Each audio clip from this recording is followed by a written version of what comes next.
Las palabras no solo describen la realidad. También la transforman y la conforman.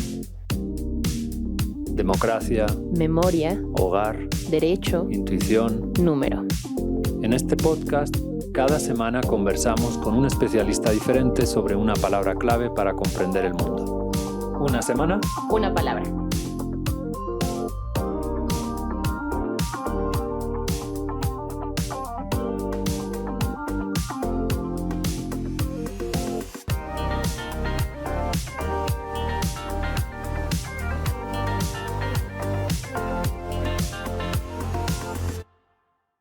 Si de algo nos es difícil hablar, es de lo inefable, de aquello que por definición nos supera y a lo que habitualmente hemos llamado Dios. La palabra que hoy nos congrega está compuesta por el prefijo privativo a y la palabra griega gnosis, que significa conocimiento. Entre el teísta, que afirma la existencia de Dios, y el ateo, que la niega, se halla el agnóstico, que cree que no es posible demostrar la existencia de Dios, aunque no por ello renuncia a la experiencia de lo sublime. Escribe Octavio Paz. Todos los hombres, todos los niños, algunas veces los enamorados, todos nosotros cuando nos quedamos viendo un crepúsculo o viendo un cuadro o viendo un árbol o viendo nada, viendo una pared simplemente, vivimos esos momentos en los que el tiempo se anula, se disuelve. Los grandes momentos del hombre que son su salida, es lo que llamo nuestra pequeña ración de eternidad. En No echar de menos a Dios, itinerario de un agnóstico, el libro del que tomamos este pasaje y que es una suerte de biografía intelectual sobre el asunto, nuestro invitado especial analiza su cambiante relación con Dios. Ha creído en él, lo ha negado y hoy se declara agnóstico. Porque, como nos dice, uno no nace agnóstico, se hace agnóstico. ¿Qué razones y experiencias nos llevan a creer o a dejar de creer en Dios? ¿Qué entendemos por divinidad? ¿Es posible para nosotros, seres finitos, concebir el infinito? ¿Qué tanto el sentimiento de injusticia nos acerca o aleja de Dios? ¿Acaso el sentido de la vida está acá y no allá? Para dialogar sobre estas y otras cuestiones, hoy nos acompaña Rodolfo Vázquez. Rodolfo Darío Vázquez Cardoso es doctor en Filosofía por la UNAM, profesor emérito del Departamento de Derecho del ITAM, investigador emérito del Sistema Nacional de Investigadores de México y miembro de la Academia Mexicana de Ciencias y del Colegio de Bioética. Dirige diversas colecciones sobre Derecho y Filosofía y ha sido profesor invitado en múltiples universidades, como la de Oxford, Cornell y Génova. Entre sus numerosas publicaciones, que lo han convertido en uno de los filósofos del derecho más importantes de México, destacamos el libro que publicó en Trota en 2021 y que hoy guiará esta conversación, No echar de menos a Dios, itinerario de un agnóstico. Muchas gracias, Rodolfo, bienvenido.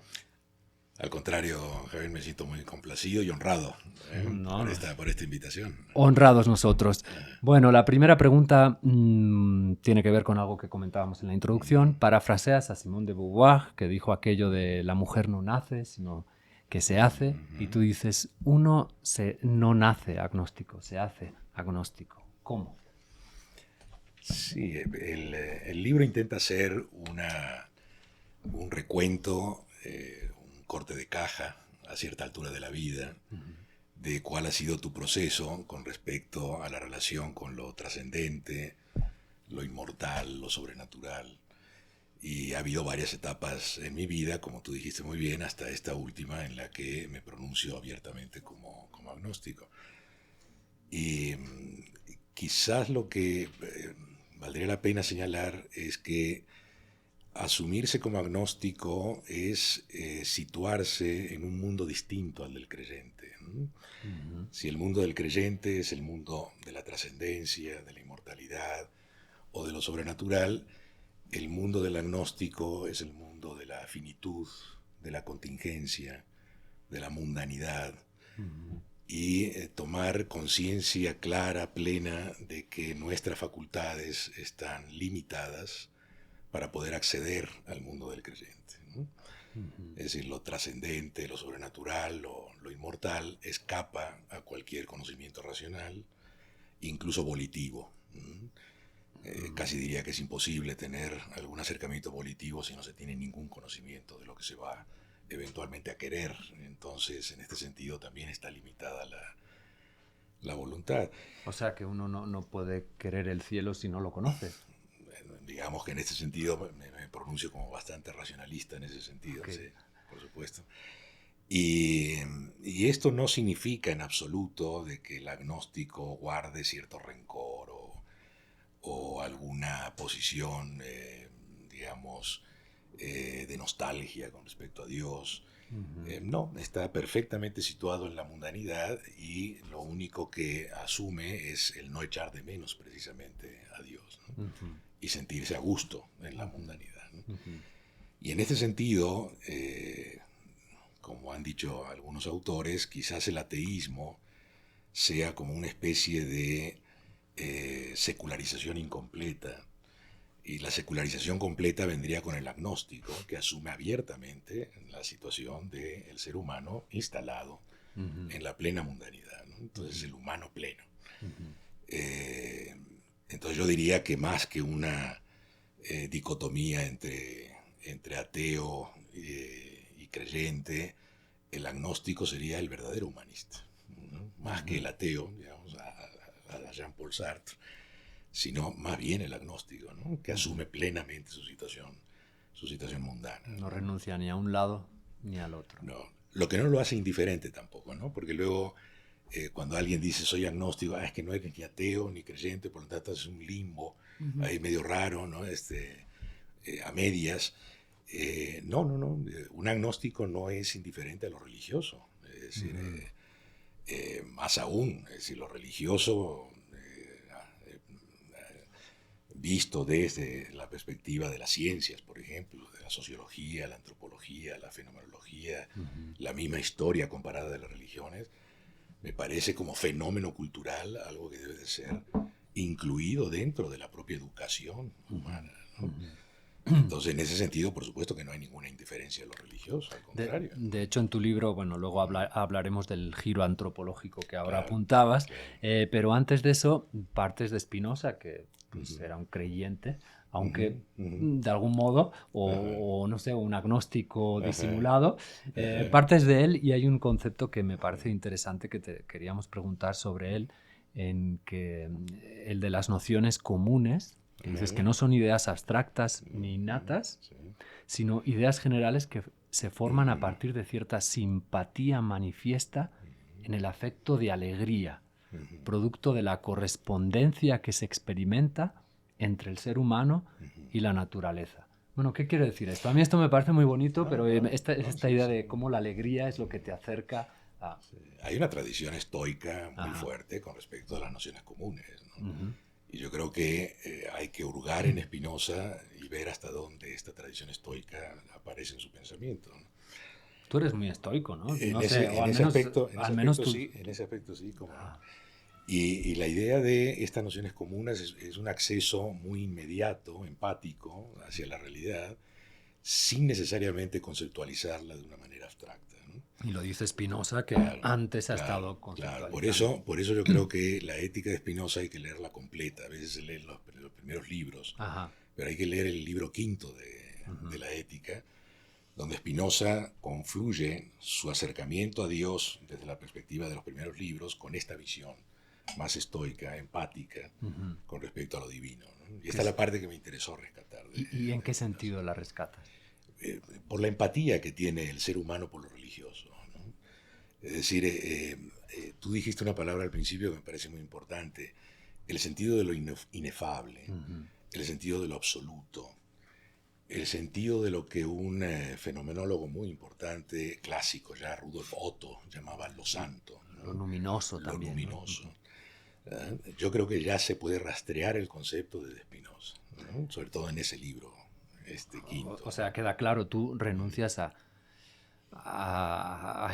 la idea de Dios, pero no a lo inefable. No, claro. No, por eso el agnóstico no es una persona arreligiosa, ¿no? Lo que pasa es que hay que entender, es decir, la idea de lo religioso ligado a lo inefable es algo que puede estar al alcance del ser humano. Por supuesto, no tiene por qué partir de ahí a postular un ser trascendente o un ser fuera de este mundo, ¿no? En todo caso, si lo hacemos, yo creo que lo podríamos hacer como dice Bertrand Russell muy claramente, Lo podríamos hacer con cualquier dios del libro revelado, pero lo podemos hacer con los dioses del Olimpo, con los dioses de Babilonia, de Egipto. Ajá. Y yo agregaría, Jorge Luis Borges llega a decir que la metafísica y la teología pueden ser capítulos de la literatura fantástica. Yo creo que a veces lo que hacemos es postular ficticiamente quimeras, ¿no? Ficciones, ¿no? Que pueden ser muy atractivas, pero no dejan de ser literatura. Aunque cuando uno lee la literatura fantástica Bueno, en dos sentidos mínimo de Borges, a veces siente que está leyendo metafísica también, también al revés, ¿no? Yo creo que hay una parte de ironía de Borges Sí. muy bien, que a veces puede ser más real esa literatura que lo que uno vive, ¿no? Sí. Oye, mencionabas a Bertrand Russell, Sí. y él dice, hablando del subjetivismo, que consiste el subjetivismo en sostener que si dos hombres difieren sobre los valores, no hay desacuerdo respecto a ninguna clase de verdad, sino una diferencia de gusto. Si un hombre dice las ostras son buenas y otro dice yo pienso que son malas, reconocemos que no hay nada que argumentar sobre ello. Y en otra parte dice, en la medida en que la religión consiste en una manera de sentir más bien que en un conjunto de creencias, la ciencia no la puede tocar, ¿no? Y esto lo dices un poco después de haber explicado lo que es el giro antropológico, y es que si durante la Edad Media los filósofos se preguntaban cómo demostrar la existencia de Dios, a partir de Kant, de Feuerbach, etc., el foco está en los humanos. ¿Qué sentimos nosotros respecto a lo inefable, ¿no? Bueno, la religión consiste en una manera de sentir. Sí, sí, por supuesto, es una manera de sentir muy compleja, digo, tampoco es simple, ¿no? Ajá. Pero colectiva, individual. Pero se asume como un giro antropológico, y quizás aquí autores que han hurgado mucho en esas variedades de la experiencia religiosa, como es William James, por ejemplo, asumen este sentido de autenticidad, de interioridad del fenómeno religioso, pero que puede asumir diferentes modalidades, ¿no? Y esto me pareció muy interesante rescatarlo. Fíjate que William James él era creyente, ciertamente, protestante, pero me parece que el ejercicio que hace de hurgar en estas experiencias internas de lo religioso y mostrar las diferentes especies de religiosidad, ¿no? En cada uno de los sujetos que analiza, parece que es algo muy rescatable desde la psicología de la religión, ¿no? Y esto me parece que asume ya plenamente no solamente la antropomorfización, sino la secularización propiamente, ¿no? Un acercamiento científico a estas modalidades de la experiencia religiosa, ¿no? Si por acercamiento científico queremos entender un acercamiento más metodológico, experimental, etcétera, yo creo que hay elementos de la religiosidad que pueden ser perfectamente analizado desde esa perspectiva, ¿no? Y en este sentido la subjetividad la dejaríamos para el ámbito valorativo y no tanto para esa descripción del fenómeno, ¿no? En ese aspecto valorativo yo estaría de acuerdo con Russell. Ok. Sí. Vamos a hacerte luego algunas preguntas un poquito más personales, encarnadas, pero como hablamos de Russell, Carlos, ¿de qué nos vas a platicar? Pues Gran filósofo y matemático. Efectivamente, de un filósofo matemático importantísimo del siglo pasado. A finales del siglo XIX se crea la teoría de conjuntos a partir de Cantor, pero el que trata de axiomatizar todo eso es precisamente Bertrand Russell. Y llega un momento precisamente en el que dice, es que aquí hay algo que no alcanzo a entender y no puedo explicar. Algo que es verdadero y no es verdadero a la vez, lo cual eso no puede suceder en las matemáticas, ¿sí? Y es precisamente la paradoja del barbero, que se las voy a explicar rápidamente para los que no la conozcan, ¿sí? Y se formula de la siguiente manera. En un pueblo, aislado totalmente, hay un barbero. Y el barbero afeita a todas las personas del pueblo que no se afeitan ellos. ¿Está claro? Sí. Ok. Y entonces ahí me pregunto, ¿quién afeita al barbero? Y entonces, si el barbero se afeita, entonces no es el barbero. ¿Cierto? Ustedes no son los barberos. Pero si el barbero se afeita, entonces se afeita. ¿sí? Sí. Entonces ahí es donde está la paradoja, ¿sí? ¿De acuerdo? Y eso pues se puede, digo, está explicado aquí con la paradoja del barbero, pero puede funcionar perfectamente igual y él lo hizo en realidad para la teoría de conjuntos, ¿sí? Para ver si estaban bien definidos o no. Pero a mí lo que más me gusta de Russell es esta cita que les voy a leer. Los científicos se esfuerzan en hacer posible lo imposible. Los políticos en hacer lo posible imposible. Bueno, junto a Bertrand Russell hay otro gran filósofo y matemático que es Kurt Gödel, que bueno, le dieron el premio Einstein, en 74 le dieron la Medalla Nacional de Ciencias de Estados Unidos, y él plantea, bueno, por lo que es muy famoso, es por el teorema de incompletitud. Y ese teorema de incompletitud lo que dice es precisamente eso. Pensemos, lo voy a decir en general, es para cosas un poquito más particulares, pero para que lo podamos entender un poco mejor, ¿sí? Él dice, bueno, que un sistema es completo si ese sistema, los axiomas de ese sistema pueden demostrar todas las cosas que son verdaderas. Y es consistente si no demuestra algo y su negación. ¿Sí? Es decir, si no demuestra que 2 es igual a 2 y que 2 es distinto de 2, cosas de ese tipo, ¿sí? Y entonces su teorema de incompletitud es maravilloso porque dice que no importa qué axiomas tomemos, siempre va a haber una verdad que no se puede demostrar. Y claro, tampoco su opuesto, ¿sí? Es decir, que siempre hay algo en donde no podemos decidir, que a final de cuentas es decir, esto sí es verdad. Si yo pongo como proposición Dios existe, no se puede demostrar ni que Dios existe, ni que Dios no existe. Eso era lo que les quería contar desde los puntos de vista matemáticos, específicamente de la lógica matemática. Sí, hay muchas otras cosas, pero me parece que es de lo más interesante que hay. Algunos místicos justamente dicen que para acceder a lo inefable hay que unir los opuestos, ¿no? El matrimonio alquímico, Pero claro, hacer eso como... Bueno. Ya cae en la literatura. Sí, ya cae en la literatura. En otro de tus pasajes citas a Bale, la razón humana es un principio de destrucción y no de edificación.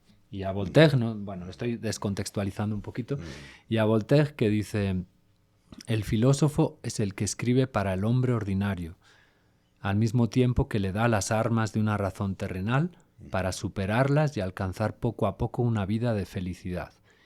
Y lo dices en este contexto de que los seres humanos nos regimos por las costumbres, no por la metafísica. Entonces te preguntas, bueno, ¿y cuál es el papel del filósofo, en este caso, que se dedica a hacer metafísica o literatura? O, no sé, y aprovechando que te teníamos aquí, ¿cuál es para ti el papel del filósofo?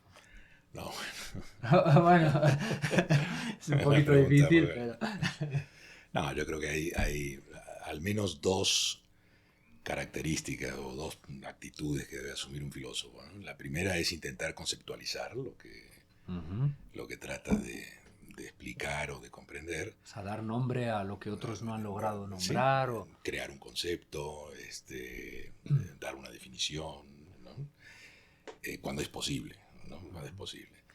Y yo creo que la segunda tarea del filósofo es justificar lo que está justificando, ¿no? Es decir, no solamente explicar que para esto la ciencia se viste sola, ¿no?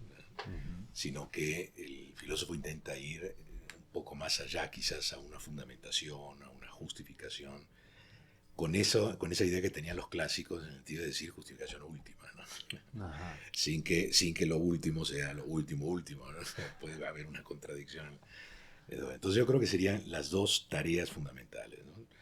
En el ámbito jurídico es donde me muevo, uno diría, bueno, pues vamos a conceptualizar lo que es el derecho y vamos a justificar el derecho, ¿no? Entonces estamos entrando ya a un mundo filosófico, ¿no? El jurista generalmente ni conceptualiza el derecho, lo aplica en todo caso, ¿no? Y tampoco tiene mucho interés en justificarlo, ¿no? O sea, el papel del filósofo del derecho es de mediador entre...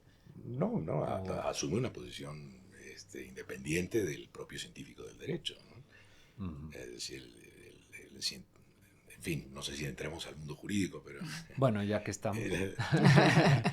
El científico, el jurista, el objeto del jurista son las normas, y las normas ya están positivizadas, ¿no? Ajá. Positivizadas significa que han sido creadas por el ser humano y están puestas en algún papel o en alguna costumbre o en alguna... Y sobre ese material trabaja. Ajá. Entonces trata de ordenarlo, trata de jerarquizarlo, de llenar lagunas, ¿no? De evitar contradicciones, en fin, da todo un método para hacerlo, y el dogmático del derecho hace esa ciencia sobre las normas determinadas, y pueden ser normas en el ámbito constitucional o penal o civil, etc.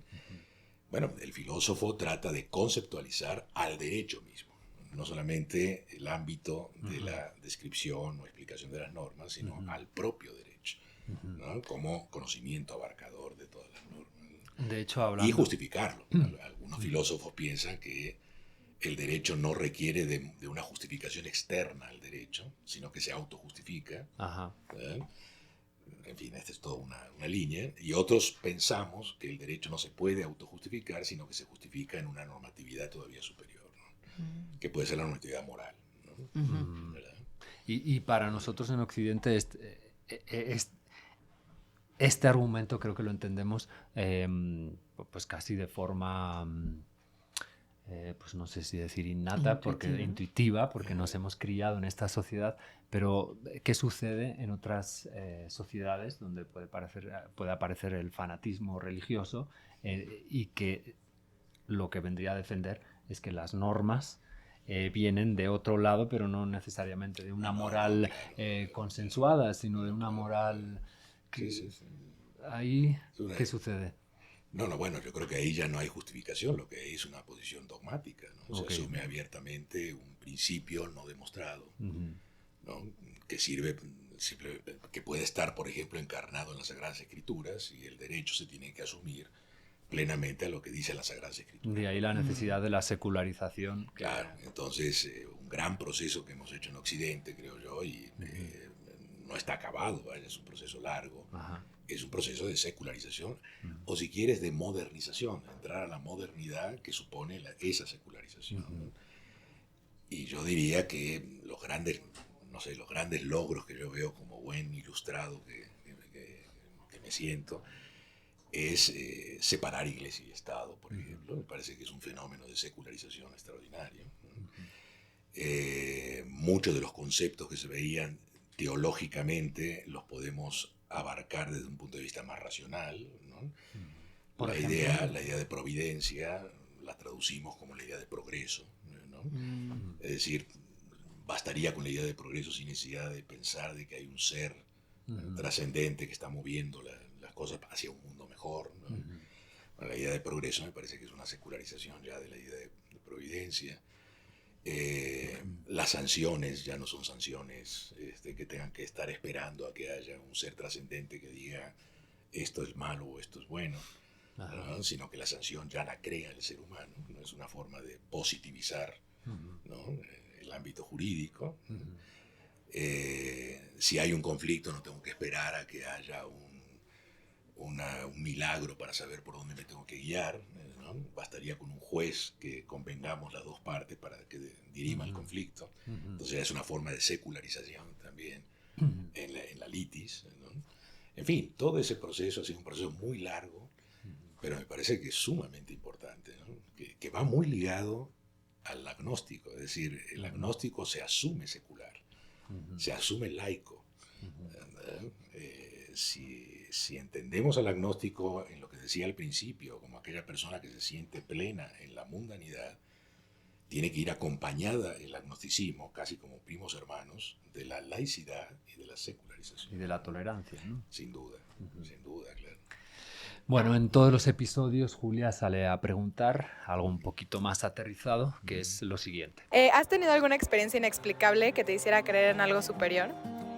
La verdad no, nunca me ha pasado nada que me lleve a creer en algo superior, y por eso no soy religiosa ni nada, entonces No crees creo en nada. Gracias. Pues no me acuerdo, ha sido una experiencia como muy bien, pero sí creo en algo superior, más por la formación que tuve desde chiquita, pero así una experiencia así no me acuerdo ninguna.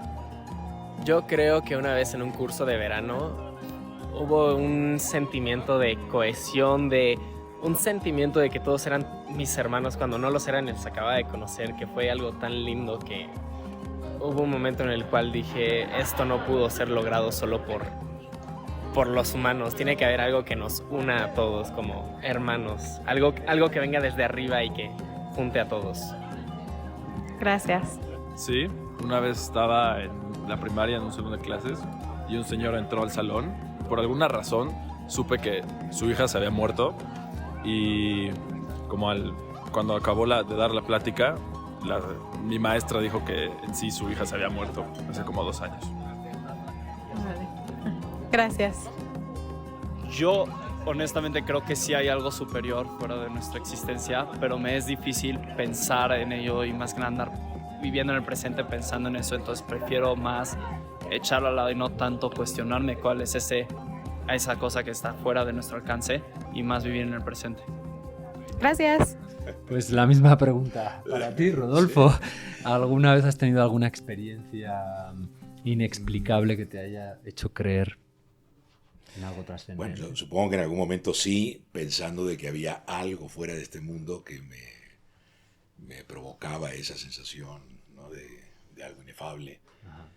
Pero así como Carlos leyó alguna cosa, fíjate que relacionado con alguna de las preguntas que hacían, me gustaría comentarles este pasaje de un gran ateo, Christopher Hitchens, que relata que Francis Collins, ¿no? el pionero del genoma, ¿no?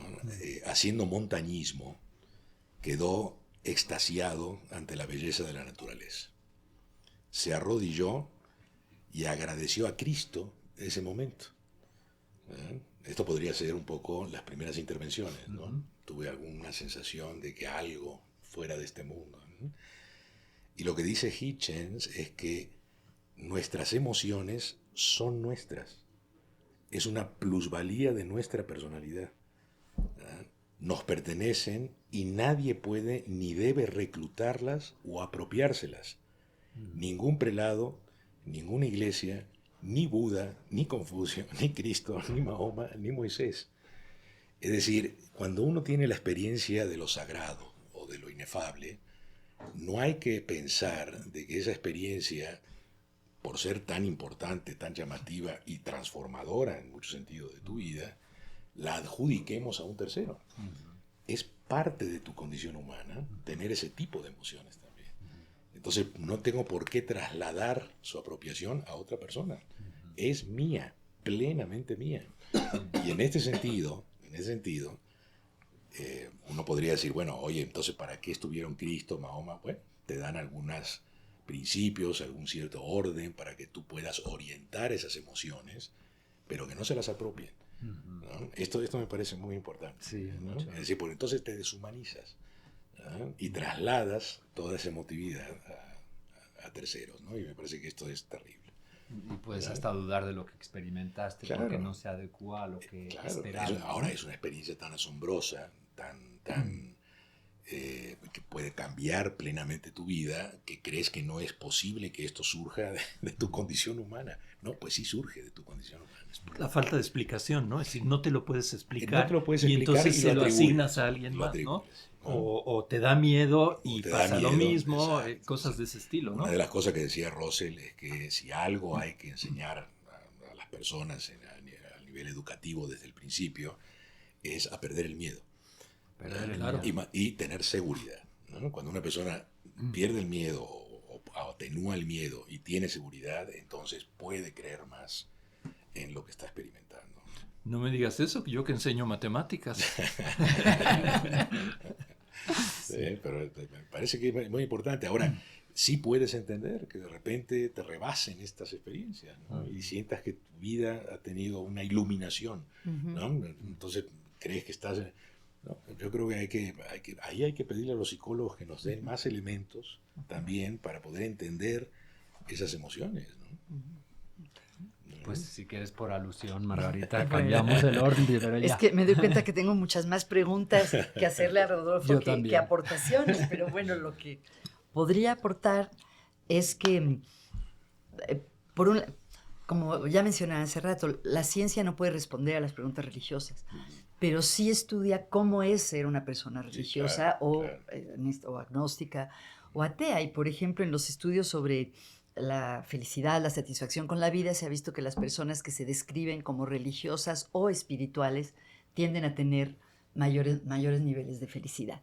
Curiosamente, agrupan religioso o espiritual como una misma categoría, pero mucha gente diría que es diferente, que puede ser espiritual sin ser religioso. Puede ser un agnóstico espiritual. Bueno, ahora veremos. Y también hay las personas que se describen como espirituales o religiosas tienden a tener más sentido de vida o a apreciar que su vida es buena, vale la pena. Y bueno, voy a comentar eso por un lado. Por otro lado, hay un libro que me parece muy bonito que se llama The Enlightened Brain, o el cerebro iluminado, no sé si lo conozco.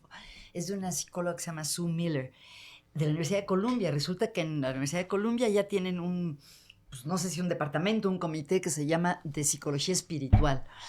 Y bueno, y ella piensa que estamos cableados a nivel neurológico para estas experiencias de lo trascendente o lo inefable o de lo espiritual, y da datos, por ejemplo, de imagenología del cerebro y cuando se tienen este tipo de experiencias, cómo se activan las zonas del cerebro que se asocian con el gozo, con la alegría. Y piensa que pensé en lo que decías, que no se nace agnóstico. Me pregunté, ¿y cómo se nace? ¿Sí se nace creyente o religioso? Algunos dirían que nacemos con esta capacidad para este tipo de experiencias, ¿no?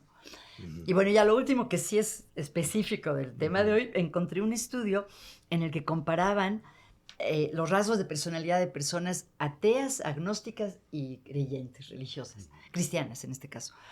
Y encontraron, por ejemplo, que los ateos eran los más racionales, los que tenían más juicio crítico, y cuál era otra característica, y los menos flexibles en su pensamiento.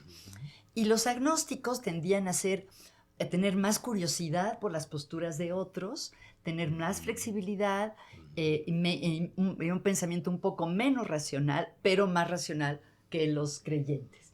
Entonces, tal vez no les sorprende esa especie de punto medio de los agnósticos. Y bueno, no sé si pasamos a las preguntas para Rodolfo o eso lo dejamos para el final. O no, por favor. Ay, es que hay tantas cosas. Por ejemplo, cuando decías... Bueno, ya le hiciste cómo nace uno, ¿no? Sí, nacemos dentro de alguna de estas categorías. ¿Es pregunta? Sí. O sea, si dices que no se nace agnóstico, entonces nace ¿cómo? ¿Cómo se nace? O no es una... Yo no creo que nace el ser humano teniendo un sentido de la trascendencia. ¿Una capacidad para esa experiencia? La capacidad que tenemos para poder estar abierto a cualquier cosa, realmente, ¿no? Y en el caso de lo religioso, a esto que llamamos lo luminoso, lo inefable, etc. Ahora, yo creo que es todo un proceso de educación también, ¿no? En mi caso personal, yo diría que hasta los 15, 16 años, mi mundo fue totalmente indiferente a lo religioso, ¿no? Y en buena medida por un entorno cultural, educativo, que no me presentaba ninguna situación en la que yo pudiera sentirme ligado a algo de ese tipo, ¿no? Religioso. Y a veces puede ser el encuentro con una persona en particular. En mi caso fue un sacerdote, ¿no? Que en un momento de mi adolescencia me empezó a dar alguna literatura interesante, me pareció muy... Y vas descubriendo que hay elementos de tu personalidad que son compatibles con estas lecturas, en fin, y vas ahondando y vas descubriendo poco a poco todo un mundo que te era totalmente ajeno, ¿no? Sí.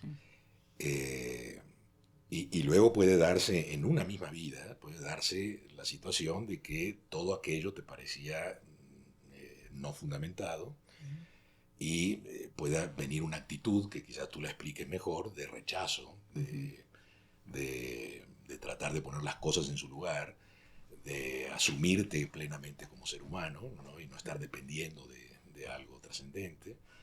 Y en mi caso fue un tiempo de asumir una posición atea beligerante, ¿no? Y aquí creo que vale mucho la pena distinguir entre el ateo y el agnóstico, ¿no? Yo creo que el ateo asume existencialmente su posición de negación de Dios. Es decir, asume la ausencia de Dios. Sí. ¿no? Y me parece que en los momentos, digamos, relevantes de su vida, una condición existencial es negar precisamente la divinidad. ¿no? El agnóstico no es beligerante. Es decir, el que se asume ya como agnóstico no niega lo religioso, pero no está beligerando, ¿no? Tratando de negar a Dios permanentemente. No es Nietzsche, no es Sartre, ¿no? Es otra cosa. Es Russell, es Borges, es Octavio Paz. Cuando Octavio Paz, que tú señalabas, él era un poeta de la materialidad enorme, ¿no? Es decir, en los últimos momentos de su vida, cuando Christopher Domínguez le hace una entrevista al final, pues dice, bueno, voy a regresar a la materia. Digo, no tengo ninguna expectativa de nada después de este mundo. Me convertiré en este vaso de agua que estoy tomando. Esa es la posición del agnóstico. Es decir, con la muerte se acaba todo. No hay ningún sentido de trascendencia. Una cosa es apostar por lo inefable y lo absoluto, y otra cosa pensar de que trasciendes esta vida. Esta es otra cosa. En este mundo puedes experimentar lo inefable, pero es tan finito el amor que adquieres en este mundo, la belleza que adquieres en este mundo, que se acaba en el momento de tu muerte. ¿no? Pero no estás pensando de que va a haber otra vida. O sea, el agnóstico no piensa en la inmortalidad, no piensa en la trascendencia. ¿no? De hecho, una cosa que me gustó mucho... En eso coincide con el ateo. Sí. Lo que pasa es que no me estoy peleando con la idea de que no exista Dios. Ese es el punto. Sí. Porque muchos me han dicho, bueno, pero es que yo también pienso lo mismo que tú, está bien, pero ¿peleas tú con Dios o no peleas? ¿no? Fíjate que en las pruebas de la existencia de Dios, José Gauss, cuando analiza a Tomás de Aquino en uno de sus libros, dice, cuando Tomás de Aquino se pregunta si Dios existe, lo puede hacer de dos maneras, o de una manera retórica, metodológica, ¿no? Yo ya sé que existe, pero me hago la pregunta, ¿no? Un método, o en serio asumo existencialmente que dudo que existe. Que no lo sea. Que no lo sea. Bueno, una cosa es asumir existencialmente la ausencia de Dios, y por lo menos cuando me hago la pregunta, tengo que tener un segundo de ateísmo, porque si no, no. Claro. Digo, o la otra es metodológica, decir, bueno, ya sé que existe, pero bueno, vamos a jugar con la idea de que nos hacemos la pregunta sobre la existencia de Dios. Yo creo que el ateo, cuando niega a Dios, lo hace de una manera realmente existencial y forma parte de su vida. Es decir, no puede vivir casi ningún momento importante de su vida sin negar a Dios. Sí, o sea, que no es solo una cuestión racional. No, aparentemente uno diría, bueno, el ateo es muy racional. No, yo creo que es beligerante. O por lo menos el ateo que a mí me parece que es serio. No el ateo, no sé, así como que es padre vivir del ateísmo. No. El ateo en serio asume existencialmente la ausencia. Antes de que Margarita continúe con sus preguntas, pero justo por lo que estabas comentando ahora, me vino algo muy bonito que dices, ¿no? Justamente cuando hablas de Gauss, con el que creo que tuviste una relación cercana, y con Tierno Galván. Y cuando citas a Tierno Galván, el primer alcalde de Madrid democrático y todo eso, y dices que lo importante es evitar el descuido del mundo. Claro, y me pareció muy interesante ahora, porque estás todo el tiempo diciendo el peligro de la trascendencia es pues olvidarnos del aquí y del ahora. Es que si asumimos al agnóstico como el verdadero humanista, tu primera obligación es con tu cuerpo y con el mundo. Es decir, tienes que cuidarte. Es decir, a ver, no estás en este mundo pensando de que va a haber otro y entonces mi cuerpo no tiene mayor relevancia, ¿verdad? Porque finalmente se va a transfigurar en otro mundo, vaya a saber lo que sea. No, en este mundo tienes que cuidar tu cuerpo.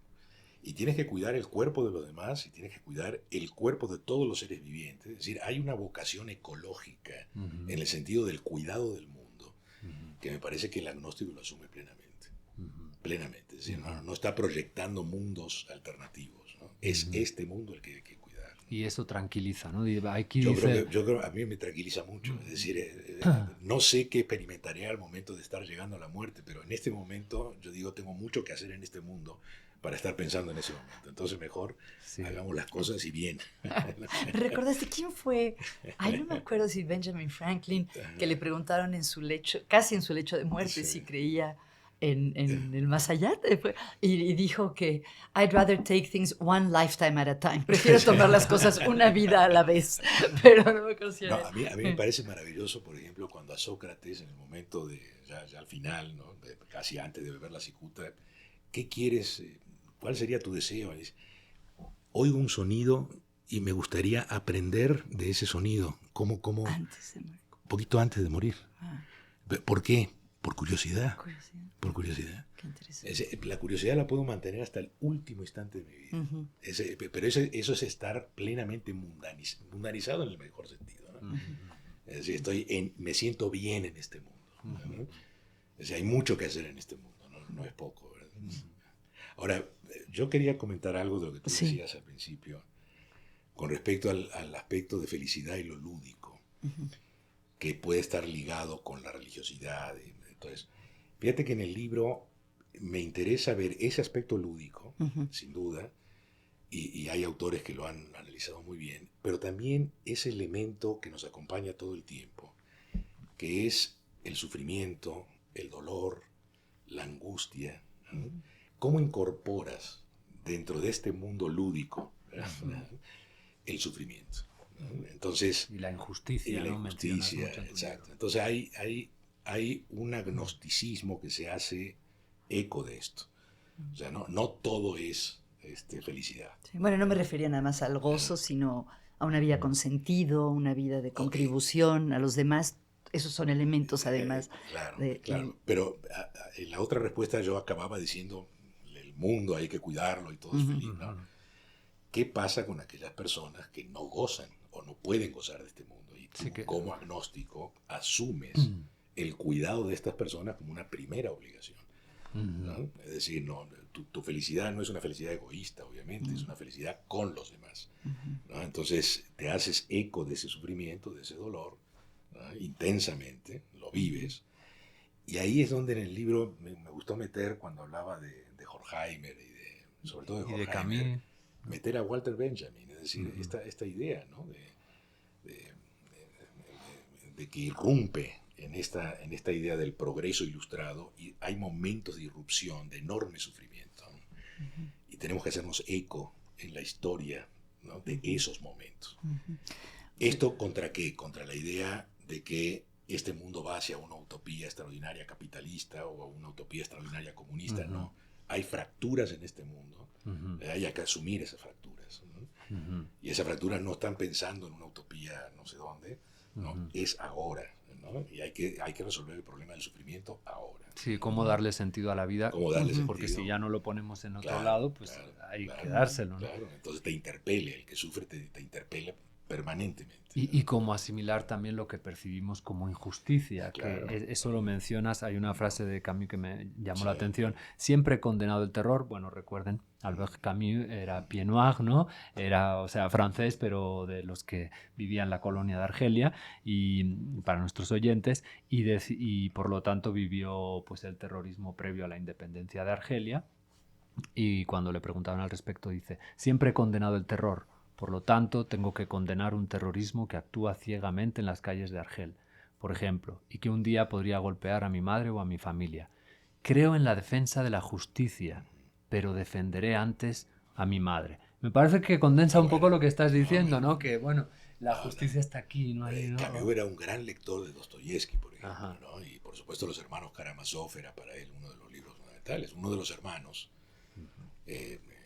al momento que se va a pronunciar por la trama del libro, mientras haya un niño que sufra, ¿no? El mundo no tiene sentido. Es decir, lo que hay que arreglar es esa injusticia, aquí y ahora, no después, no proyectando un mundo utópico, ¿no? Es aquí y ahora, ¿no? Entonces yo creo que el agnóstico es muy sensible, ¿no? al sufrimiento aquí y ahora. No está proyectando un mundo ideal y decir, bueno, aguanta ahora porque luego vas a tener una compensación. No. Ahora es donde hay que... O sea, el comunista acérrimo poniendo la utopía más allá... Poniendo la utopía, o el capitalista poniendo la utopía. También no. Entonces, el agnóstico creo que fractura la idea de utopía y piensa que el que sufre tiene que tener un remedio en este mundo. ¿Eh? En este mundo. Rodolfo, perdón, estaba pensando abogada del diablo, pero no abogada de de Dios o no sé. Luego les cuento mi propia historia. Yo fui criada con un ateísmo beligerante, como dicen. Pero bueno, el punto es que ahora me imagino a personas religiosas escuchándote esta parte de hacerse cargo y pienso, bueno, ¿cuántas organizaciones de la Iglesia Católica o de la comunidad judía justamente se hacen cargo del sufrimiento de otros? Sin duda, no es que se sienten a esperar que en el otro mundo las cosas vayan mejor. Sin duda. O sea, la religión también lleva al amor al prójimo, ¿no? Sin duda. A veces es poner el acento en el Cristo que resucita o en el Cristo que está sufriendo. ¿No? Entonces, cuando tú pones la mirada, supongo yo, en el cristiano, en el Cristo que resucita, estás pensando siempre en una situación transfigurada, ¿no? Finalmente todo esto se arregla, o puedes llegar hasta el extremo de decir, todos nos vamos a salvar. Sí, ¿no? Al final, Dios es tan misericordioso que no va a poder condenar, ¿no? Y todos se salvan. Bueno, todo eso me parece una proyección literaria, ¿no? Utópica, ¿no? Pero también puedes entender al Cristo sufriente. Y el Cristo sufriente lo tienes más a la mano, ¿no? Es el ser humano que transpira de dolor, ¿no? Entonces me parece que son posiciones dentro de la religiosidad cristiana que están muy, a veces reñidas. Decía Serrat, ¿no? El Cristo del madero o el Cristo, yo creo en el Cristo que se echa a la mar, ¿no? El Cristo de los gitanos, ¿no? El Cristo, sí. Bueno, entonces, ¿cómo un agnóstico integra la injusticia percibida por algunos? Porque no puedes prometer, bueno, tranquilo, ya pasará, ya. A veces me parece muy taoísta lo que nos dices, ¿no? Sí. De estar, ¿no? ¿Cómo consolar al que está pasando por un momento que percibe como de injusticia, ¿no? Un poco, ¿cómo se consuela un agnóstico? De hecho, cuando citas a Tierno Galván, dices la serenidad vital, es decir, aceptar los acontecimientos como hechos que se dan sin ninguna causación ni dirección exterior del mundo, reconcilia con los sucesos del mundo y su arbitrariedad. Dicho en otras palabras, la ausencia de lo trascendente da serenidad sin resignación.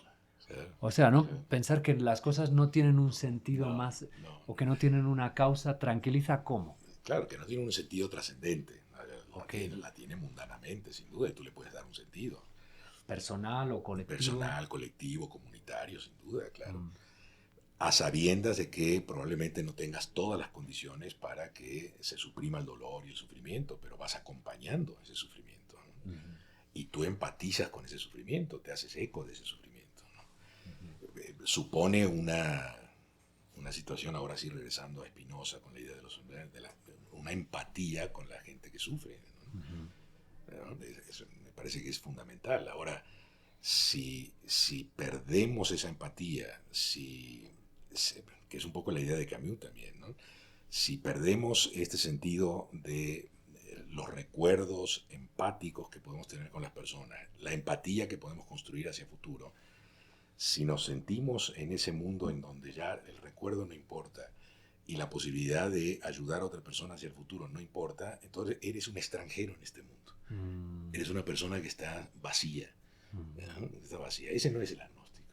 Ese no es el agnóstico, ¿no? Es decir, la vaciedad de una persona es una persona que ya no tiene recuerdos ni tiene proyecciones y que no empatiza con las personas, ¿no? Se vacía plenamente, ¿no? Yo creo que ese es un poco el mensaje que quiere poner Camus cuando habla del extranjero. Es decir, finalmente, ¿qué hago en este mundo? ¿No? ¿Qué hago en este mundo? ¿Verdad? Carlos, Margarita, algo que le quieran preguntar antes de irnos despidiendo. A lo mejor es un detalle, pero en algún momento hablaste de... El diablo está en los detalles. Y Dios también, ¿no? O la elegancia, al menos. Que dijiste la experiencia de lo sagrado que un agnóstico puede tener. Y me pregunté si se puede pensar en lo sagrado sin aludir a la... ¿O a qué te refieres? ¿Es lo mismo inefable que sagrado? Sí, okay. Sí. Lo luminoso, lo inefable, lo sagrado. Creo que ese sentido... Sí, no le quiero dar ningún sentido trascendente. Okay. ¿No? Sí, un poco regresando al texto de Paz, ¿no? Esos momentos de eternidad, qué bonito. ¿no? Que podemos experimentar en una buena poesía, ¿no? Como dice Paz, creo, ¿no? En el texto, ¿verdad? Es decir, nuestras pequeñas raciones de eternidad. Sí, qué bonito. Eso sería lo sagrado, vamos a decir. Okay. No hay que ir mucho más. Okay. Pensé que Paz dice, bueno, obviamente, si pudiéramos leer más poesía, estaríamos más propensos a encontrar esas raciones de eternidad, ¿no? Es decir, pero no leemos poesía. Entonces, estamos como que nos estamos mutilando para poder tener acceso. Es decir, el poeta condensa de tal manera este sentido de lo absoluto, ¿no? que verdaderamente disfrutar una buena poesía es, qué sé yo, tener esa experiencia de lo inefable, ¿no? O sea, la eternidad del instante, ¿no? La encontrar la eternidad instante, en el sí, instante. en el instante, sí. Y no desperdiciar Sí, el instante sí, pensando en la exacto, eternidad, ¿no? Exactamente, eso es. Bueno, pues Rodolfo, muchísimas gracias por habernos acompañado. Ha sido un placer. Al contrario. Los que se hayan quedado con más ganas de conversación, pues que compren el libro de Rodolfo, No echar de menos a Dios, itinerario de este agnosticismo. Ahí no nos contaste el itinerario, hace falta la parte 2. Bueno, no, sí, un poquito. Lo platico un poco. Muy brevemente. Y además era una pregunta porque justamente en el libro habla de 4 momentos en los que viven. Sí, no. Pero de dos de se ellos concentra, hablas de el los libro dos se últimos, concentra ¿no? en la secularización Sí. y el agnosticismo. Sí, Ajá. sí estoy, no sé si hablar de la parte religiosa que tuve. Pues si quieres. Eso, no, ahorita, no. Digo, escribir o hacer algo, la verdad es que no. Okay. Pero sí, una parte de la vida muy intensa también. Sí. Donde hay que leer mucho y hay que compenetrarse. Y el itinerario pues es constante, no acaba. No acaba, supongo que aunque claro. Es que no continúe sé siendo ahora qué vaya a agnóstico, pasar en los próximos 10 años. O sea, aunque sean matices, pero algo cambiará. Igual regreso a una cosa que exacto, no te sabemos. vuelves monje budista. Monje budista. Bueno, pues muchísimas gracias. Muchas gracias. En No echar de menos a Dios, Rodolfo Vázquez recoge reflexiones de ilustres pensadores. De Octavio Paz. Hay luz. No la tocamos ni la vemos. En sus vacías claridades reposa lo que vemos y tocamos. Yo veo con las yemas de mis dedos lo que palpan mis ojos, sombras, mundo. Con las sombras dibujo mundos, disipo mundos con las sombras. Oigo latir la luz del otro lado. ¿De Hölderlin? Ser una sola cosa con todo lo que vive. Volver, por un olvido de sí mismo, al todo de la naturaleza. Es alcanzar el más alto grado de pensamiento y de gozo. Es estar en la cumbre sagrada de la montaña. A menudo me elevo hasta esa cumbre, pero un instante de reflexión basta para derribarme. Sí, no cabe duda, el hombre es un dios cuando se entrega a sus sueños y un pobre ser cuando se pone a reflexionar. Que conversaciones como la de hoy con nuestro invitado especial Rodolfo Vázquez y nuestros amigos de siempre nos lleven a palpar la luz del otro lado, a entregarnos a nuestros sueños y a no desperdiciar un solo segundo e intentar recrearnos en un acto lúdico que nos inserte en y nos confunda con este mundo, en su devenir temporal, en su misma complejidad, belleza y profundidad. Sentido del absoluto, sí, sin duda, pero sin trascendencia, sin echar de menos a Dios, aquí y ahora. Con estas palabras cierra su libro Rodolfo y con estas cerramos hoy nuestra conversación sobre agnosticismo. Una semana, una palabra.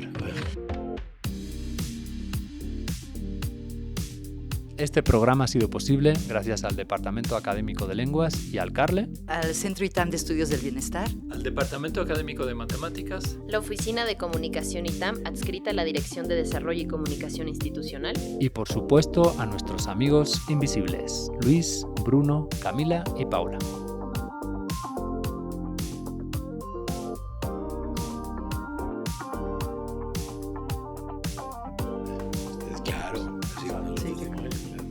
Sí. No, es que son sutilezas, pero sí, pero es importante. Sí. Puedo preguntar otra cosa, pero ya acabamos. Sí, ya acabamos. Pero hablando de yo, querría que me. Bueno. Pero bueno, después. Sí, pregunta, porfa. Te quería preguntar, cuando hablabas de la secularización del derecho, y me da mucha pena porque no sé nada de derecho, ¿es posible o no es cierto que el derecho si te vas para atrás, tiene sus raíces en conceptos que Sí. vienen de las religiones. O sea, se puede tener un Mucho, derecho 100% secular que no tenga raíces. No. En la historia del derecho tienes que buscar esas raíces y por supuesto hay raíces. Las costumbres pueden ser costumbres religiosas también que se traducen luego en normas. ¿no? De hecho, así ha sucedido. ¿no? Okay. Lo que pasa es que ya en la época ilustrada lo que tratamos es de que se entienda que las normas tienen un origen, que es el ser humano. Okay. El legislador que las crea, el juez que ¿no? la interpreta, la aplica y eventualmente crea también, la costumbre, el monarca, ¿no? Es decir, el positum de la norma. ¿no? Por eso los positivistas del derecho piensan que las normas son normas puestas, no por Dios, sino por el hombre. ¿no? Entonces empezamos a entender al derecho ya secularizado. Es un gran aporte, yo creo. Bueno, yo creo que es un gran aporte cuando entendemos que la secularización es buena. Lo que pasa es que algunos piensan que la secularización nos ha llevado a donde estamos ahora.